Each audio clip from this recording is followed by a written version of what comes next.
falta de citações historiográficas. Carta enviada em 21 de março de 2007 por um consulente de Belo Horizonte, Minas Gerais. Religião, ateu. Escolaridade, pós-graduação em andamento. Profissão, historiador. Cara equipe da Monfort. Não sou comunista. A partir da leitura das respostas e das questões expostas em seu site, fiquei instigado com algumas afirmações que vocês estabelecem. Gostaria que vocês comentassem a posição epistemológica ou o tipo de reflexão teórica que marca as relações entre a produção historiográfica e o tipo de análise documental empregada, de forma que ficasse claro qual tipo de orientação interpretativa guia seus olhares frente ao documento histórico. Acho conveniente a questão devido ao fato de haver em suas reflexões historiográficas posições que poderiam ser classificadas como polêmicas. Afirmações do tipo: na Revolução Francesa, os revolucionários no período do terror cozeram mulheres para aproveitar a sua gordura. Ou ainda, foi a Revolução Francesa que fez triunfar o liberalismo econômico, que separou a economia da moral e declarou o lucro como supremo valor.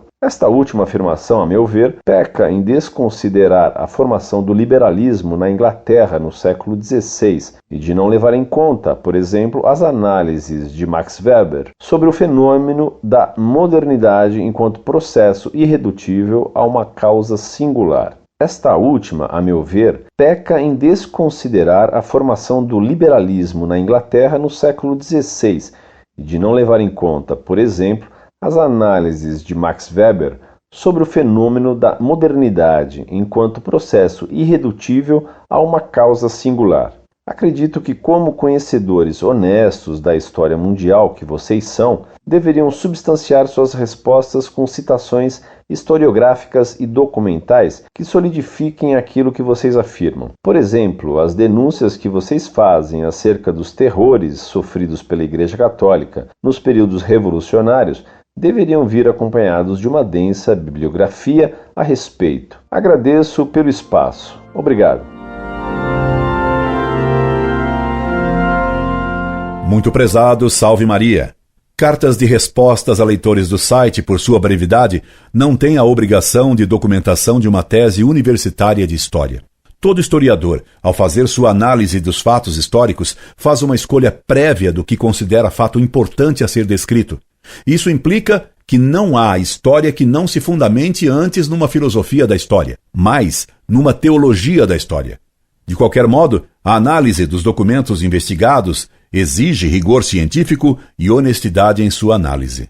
Se é verdade que o protestantismo foi uma das raízes primeiras do espírito mercantilista e particularmente do espírito capitalista, é mais certo ainda que foi a Revolução Francesa que fez triunfar o liberalismo, doutrina que na economia produziu o capitalismo tal qual conheceu o século XIX e XX.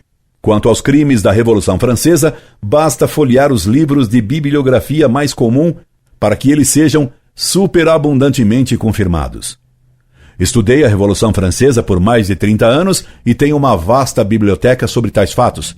Recomendo-lhe que leia, não digo livros até mais especializados, mas a bibliografia comum sobre esse tema para verificar a verdade dos fatos. Por exemplo, leia a Histoire religieuse de la Révolution française, de Pierre Delagorce, 5 volumes, e os inúmeros livros sobre o terror, por exemplo, os documentadíssimos livros de Georges Lenotre.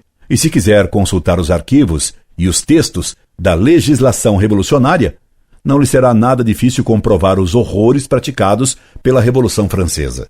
Procure, por exemplo, o decreto da Convenção sobre as chamadas colunas infernais. Nenhum historiador sério nega esses crimes. O que não quer dizer que eles sejam conhecidos pelos estudantes brasileiros, pois os cursos universitários no Brasil se calam estranhamente sobre tudo isso.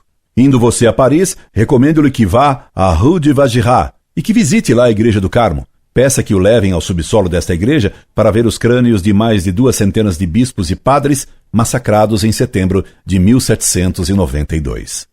Deus lhe conceda uma visão clara da história. Incorde Jesus Semper, Orlando Fedeli.